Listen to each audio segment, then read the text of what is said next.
Ladies and gentlemen, welcome back to Eureka Farms here in Farming Simulator 19 with me, CWATTYESO.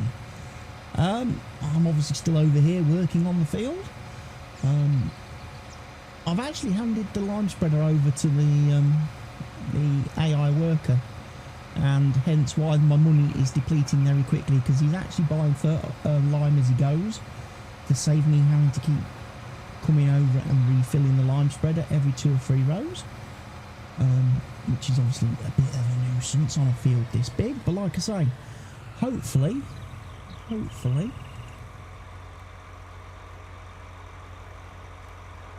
it's the only time I need to do it, because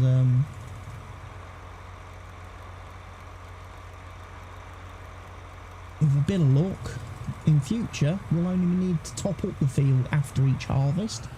We won't need to put as much lime on it as we are doing.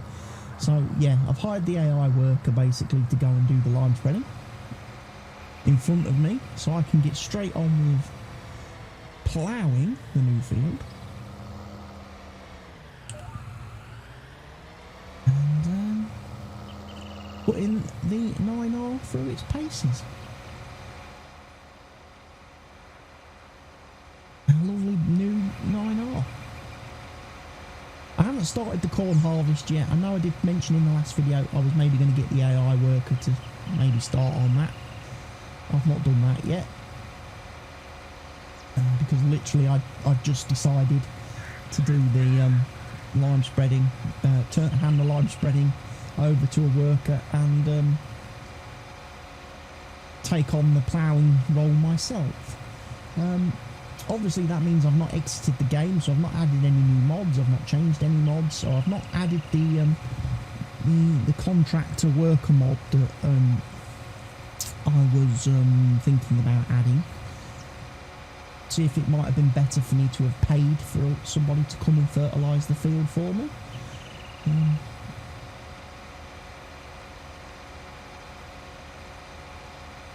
Like I say, I don't know how it would work with harvesting. That's the thing. Whether even harvesting is an option available. I need to have a look at the mod really and read the description. I've downloaded it somewhere. It's in my original downloads folder somewhere on the PC where I download all mods to, before copying and pasting them into separate map specific mod folders. My eye is still killing me. If you watch the last video you'll notice I was being troubled by my eye a lot, and still the same. I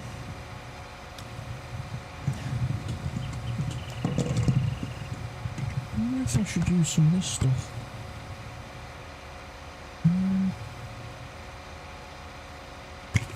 I've got some of this stuff. I wonder if I should maybe use it.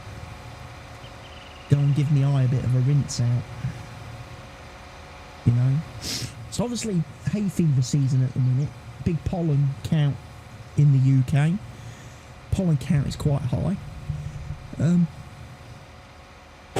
I've been outside today. I had to nip out this morning to go and post a parcel at the post office, and I'm wondering if I haven't had my antihistamines, and now I'm paying for it because I've been outside, I've been exposed, and I've not done what I should have done. Let me go take a quick break. Okay everybody, I'm back. Just been and rinsed my eye out, which seems to have helped a little bit. Also giving me glasses a clean, that probably helps as well, because they're sat in contact with my face and my eyes.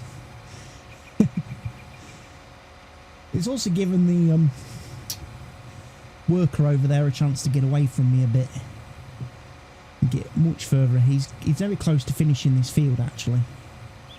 So once the AI worker has finished the lime spreading, I will go and get the harvester ready for the corn harvest over yonder, over there, and I will then set him to task on that for me. whilst I'm trying to get this field done and ready for putting grass on. I know, spending $2 million, nearly $2 million to buy a field just to put grass on. Most people will be like, dude, are you stupid? You could use that for planting any crop on. Yeah, I probably could. But do I really then want to be lime spreading and fertilising this massive field every time after every harvest? Probably not. Probably not. Whereas at least the grass will take care of itself, won't it? So yeah, I won't be fertilising the grass after the initial planting. I won't be lime spreading it after the initial planting. So what yield I'm going to lose across this massive field probably won't be that noticeable.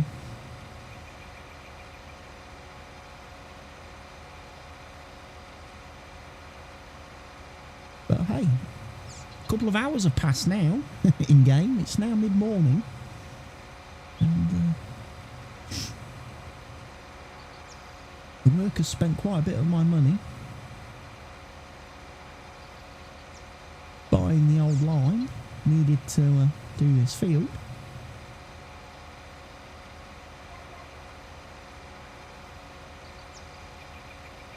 But there we go.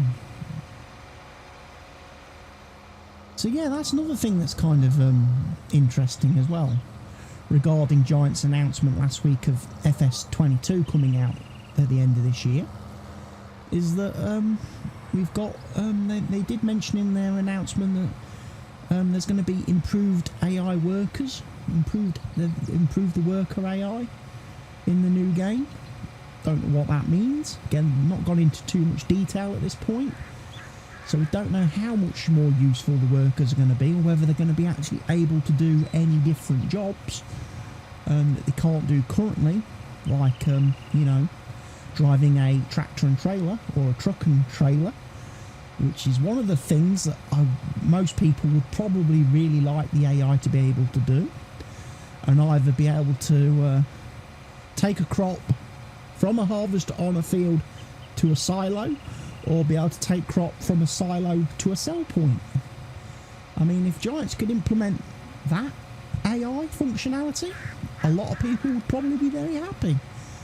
The people probably who wouldn't be happy about that would be maybe the auto drive and course play mod makers, who obviously at the moment benefit from that not being possible in the base game by producing mods like auto drive, course play, so players can actually have that functionality.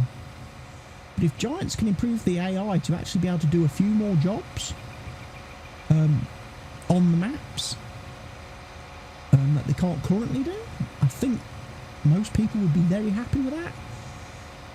Obviously they're basic, you know, the jobs that they do now, that just needs refining a bit, so that they don't make so many balls ups when they're doing seeding or fertilising or ploughing or whatever, when they're doing those types of jobs on fields.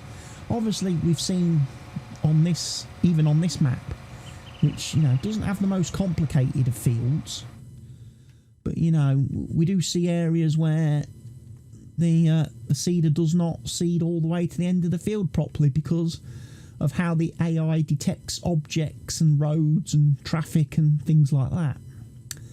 So it doesn't quite do the fields 100% accurate. So if they can improve that on as well, that'll be great for the new game, the next iteration. I just can't believe, you know, I know it's nearly May, we're almost halfway through the year, but FS22 still feels a long way away. You know, it's probably going to come out in November, so we've got, you know, May, June, July, August, September, October. We've still got nearly 6 months. We've got 6 months of waiting before we get our hands on the next farm sim game.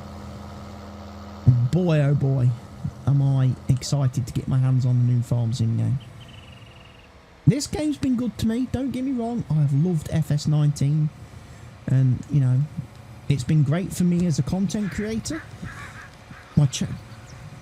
You know, pretty much focusing my channel on farm sim the last 3 years has done me greatly in terms of actually growing as a channel, as a creator on both YouTube and Twitch.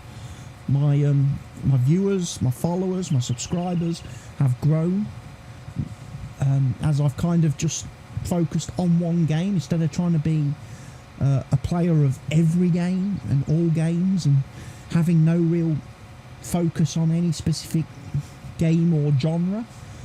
A lot of people seem to have, the channel's benefited from me being more focused on one thing, although like I say, at times it does make it a little bit challenging for me as a creator when you have played a game for 3 years to still be as excited and enthusiastic about it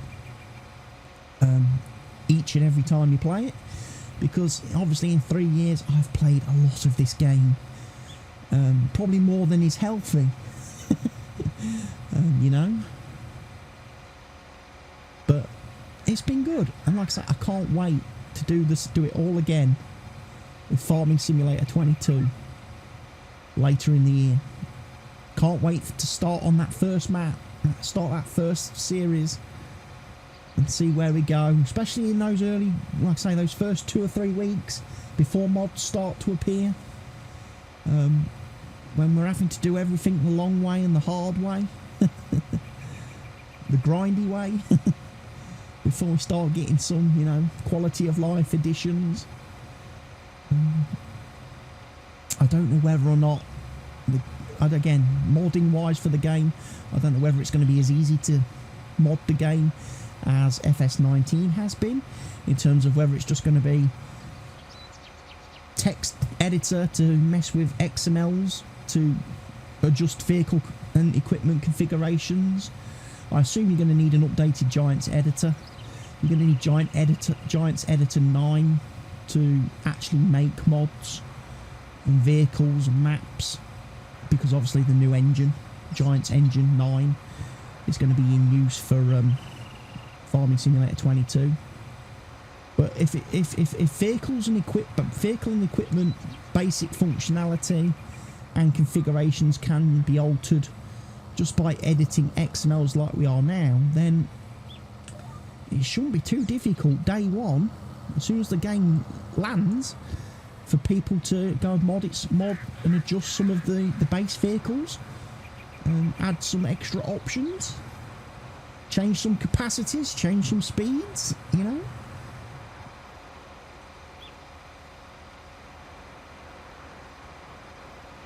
All that's, you know, fairly easy and straightforward to do. You know, change capacities on the in-game silos, make the in-game silos multi-fruit right out of the gate. You know, things like that. I can imagine most modders will be doing things like that. And players, day one. I know they give you that warning about not editing any of the files of the, you know, the default game files, and they put those little text message warnings in every single folder in your installation folder about do not edit these files, do not edit these files, because it will cause conflicts and prevent you from being able to play multiplayer and stuff. I must admit, I have edited installation files and it's never stopped me from playing multiplayer. I've never had any issues or conflicts having edited base vehicles and stuff, especially on dedicated server. I don't know whether that would cause, it might cause problems if you're hosting, you're doing a local hosting and trying to invite players to join your game, because then it's probably using your files, and then players are obviously going to get the mismatch issue, where the game tells them they don't have the required mods or vehicles, much like you get now when someone tries to join a multiplayer server and hasn't downloaded the correct version of mods. Tells them that they've got the wrong thing. I imagine that a thing, like I say, for me playing, running my multiplayer servers on a dedicated server, never had any issues joining it with my local files being modified, and other players haven't had any issues joining the dedicated server. I guess because the dedicated server is using its own files, its own unedited files, and everybody's just making use of those.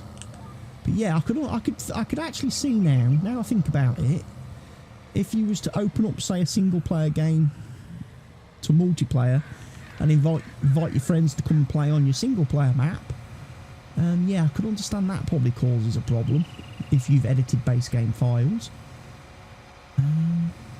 with synchronization and stuff. But apart from that, I don't really see an issue. So yeah, you know, armed with the knowledge I have gained over the last 3 years, I'm excited for FS22, because like I say, from day one, hopefully, if not too much changes within the files and the way things operate, I'll be able to modify and adjust a lot of the stuff out of the gate. I'll be able to do the maps, I'll be able to make changes to the maps, the maps that come with the game from day one, and you know, make them a little bit different. And so that, again, from day one, as I start making my videos for the new game, hopefully my videos will then be different from what other YouTubers and streamers, Twitch streamers, are doing, because, you know, I'll have modified mine a bit, my game a bit, and my content to make it different. Because obviously, when the game first drops and it is vanilla, everybody's playing vanilla, it does make it a little bit hard as a content creator, because everybody's doing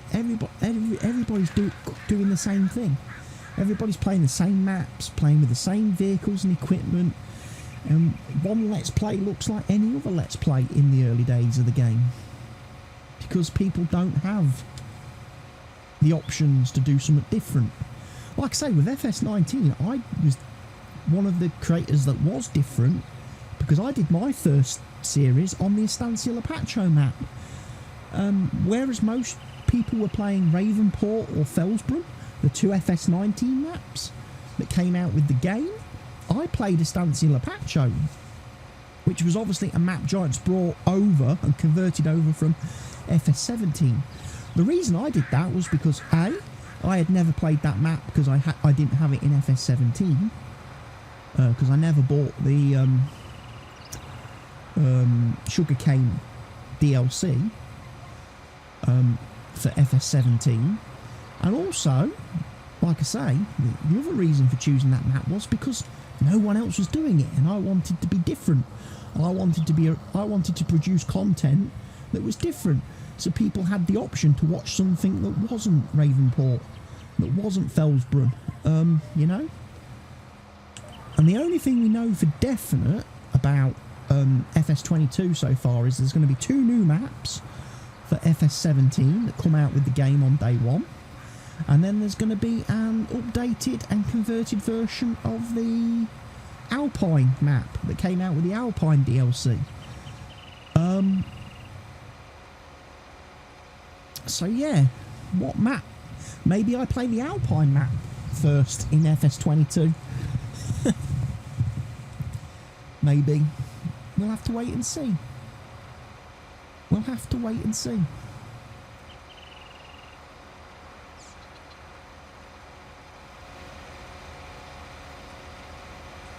But ploughing's going well. You know, it's slow and steady. I'm pretty sure my lime spreader is still going over there. What I might do is hand over the ploughing to a worker as I go, so he can carry on, whilst I then go and grab the whilst I take the lime spreader back to the farm, and then grab the harvester and take the harvester over to the cornfield and start the cornfield off, harvester off.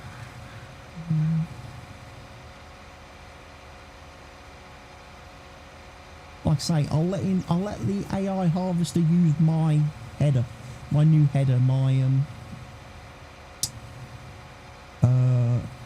tribine. Is it tribine? Tribine header, yeah.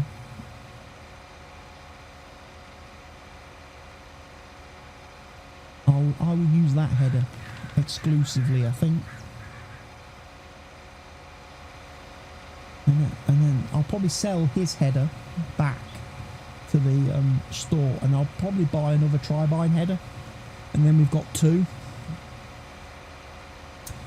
one for each harvester going forward, because the tribine header at 18 meters for doing corn and sunflowers is obviously a huge help. Having that extra 6 meters of harvesting definitely makes the job quicker when you can take an extra 6 meter bite out of the field with on each strip, on each row.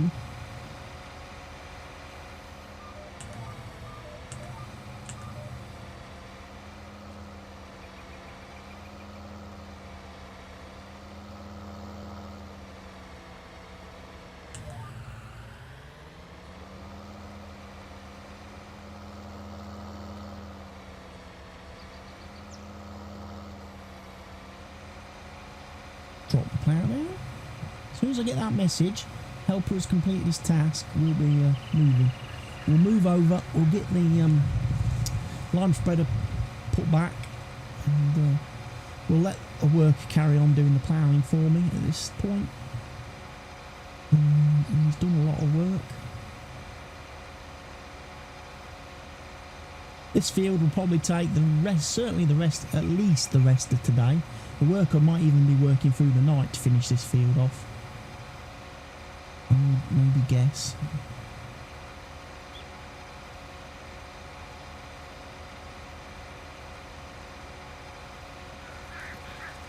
Because it's not the quickest. It's dragging along nicely at the moment, but ploughing is slow going. Even with a big beast like this, you know, 15 kilometres an hour is our maximum we're ever going to be able to plough at. So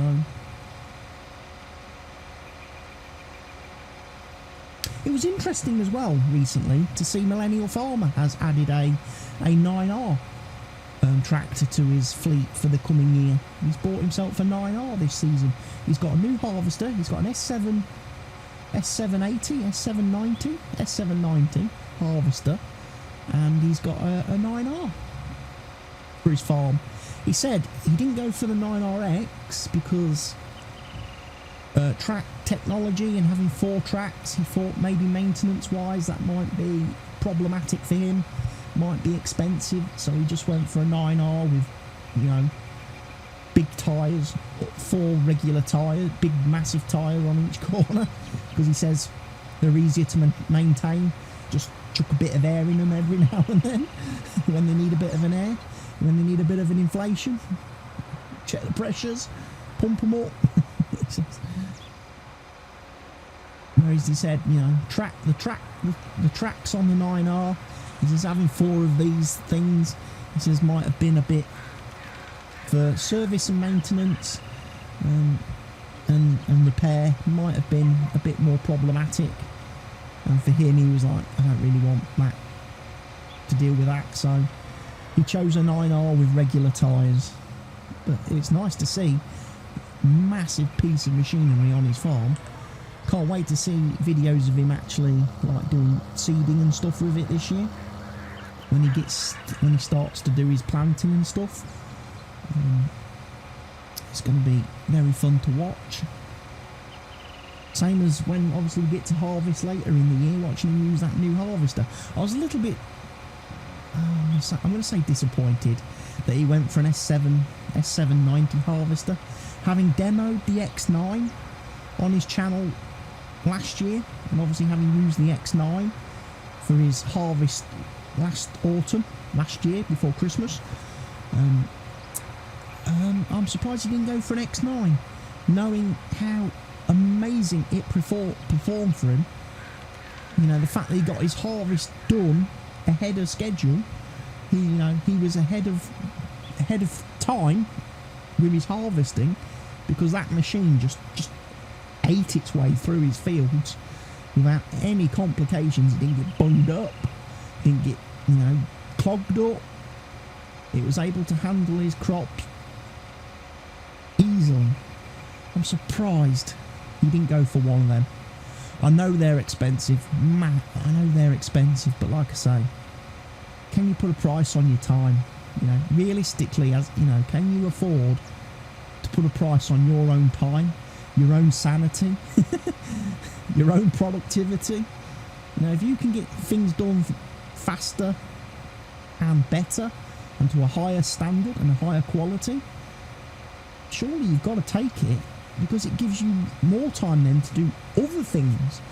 You can spend more time doing other things, maybe even some recreational things,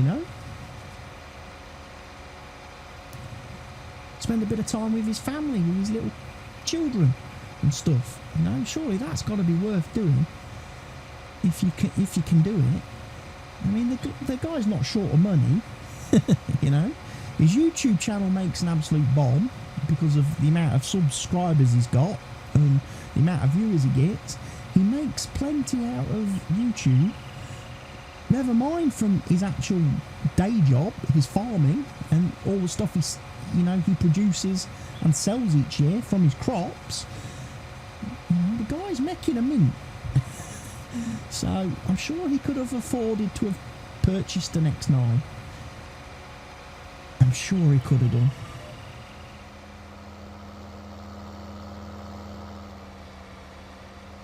At some point in time, I'll have to play his map.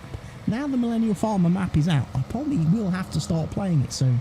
Like I say, whenever I decide to maybe bring an end to Eureka Farms here, maybe that's the last map. Maybe Millennial Farms will be the last map I play in Farm Sim 19 before I switch over to FS22. So maybe I save it, Millennial Farmer map, for a little bit while yet, and switch to that a little bit later on. Once I'm ready, once I feel like I've done what I want to do on this map. I mean, one of the reasons why I'm not in a rush to move away from this map is because I like the fields, I like the big fields, and I also like the fact that the map seems to be fairly forgiving in terms of being able to place things, especially, and test out new mods. This map feels to me like a good test map where I can test things like the new sugar beet mod that I've installed a couple of days ago. I can test it on this map because I've got room to place all the buildings and objects that we need, and then I've got the fields available to actually grow the crop and produce the crop to put in the buildings. So yeah, I'm staying on Eureka Farms because, like I say, I think it's a good place to test things out and try new mods that are coming out. Like I say, I want to get that helper mod, that new hire contractor mod. I want to get that and maybe do a bit of a look at that mod in a video soon.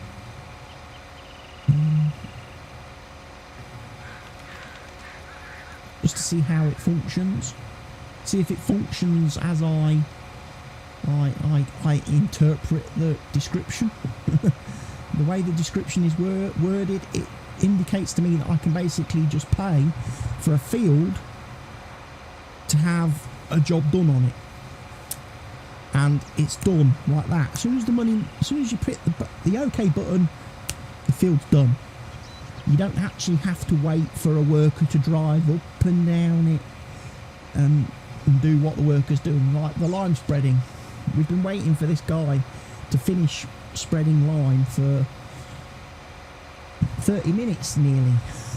Looking at the timer, nearly the last half hour we've been waiting for that guy to actually finish lime spreading so I can actually go and move him and transfer him over to the harvester. But he's not done it yet. Whereas if I had that contractor mod installed, I could have just paid whatever it cost and this field would have been done, and I could have then just started ploughing it. I could have even paid for the ploughing to be done, you know, from what I gather.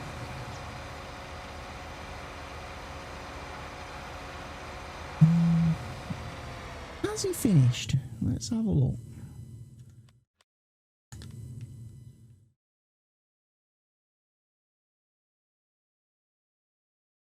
Very nearly. No, you know what? I'm going to let him carry on for a sec.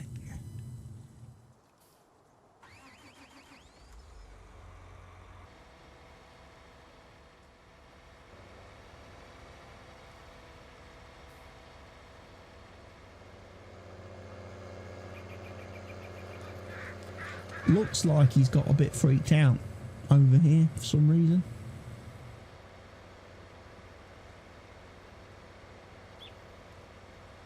For some reason he didn't quite like the edge of this field. Maybe it's a bit close to the map boundary. Maybe I need to put another edge, a bit more of an edge down this edge of the map.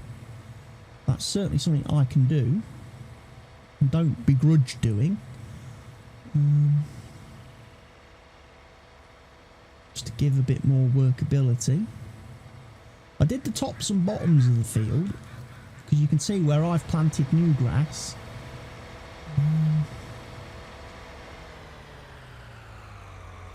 Just wondering if there was maybe some reason why I didn't do it.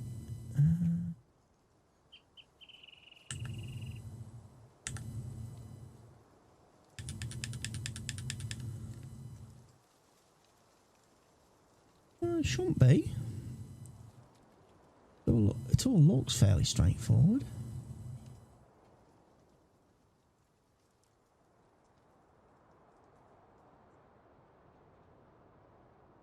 But yeah, I'll just paint. I mean, it's going to be grass anyway, so we're still going to be able to mow all this. We're still going to be able to mow all this.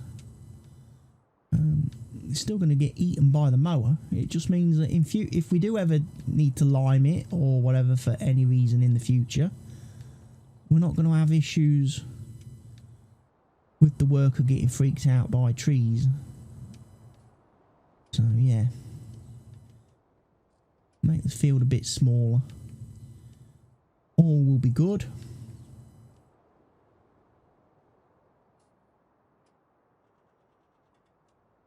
All will be good.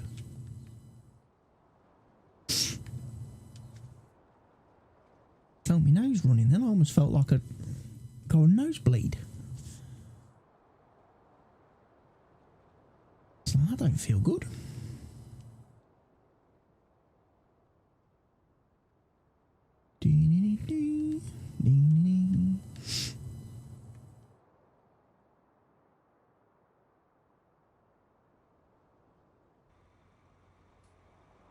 Right.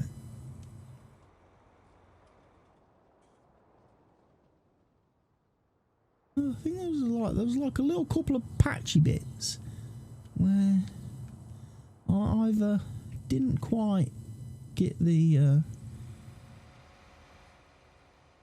tool right or something. Anyway, done. Turn off the GPS. Take this back to the farm. No more space to place exit chickens, right. We're going to have to move the eggs. So we might have to do chickens and wool. At the start of the next episode, we might have to do a chicken and eggs and wool run to get rid of those objects. And then we'll get on, like I say, we'll get a worker set up harvesting the corn. Start the corn harvesting over on the field over yonder. So we'll get the header swapped from the. In fact, actually, we'll get the header taken back to the store. Sell the current header on the AI harvester. We'll then go grab the one off the X9, and then we can go from there then with that one too.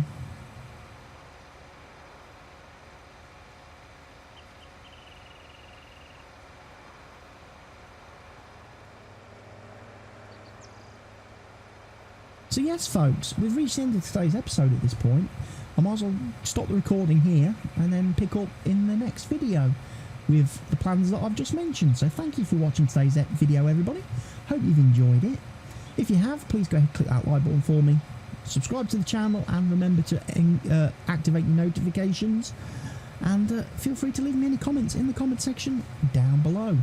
Also, share this video everywhere you see fit with whoever you see fit. And I'll see you all again in the next episode. From me, CWATTY, cheerio.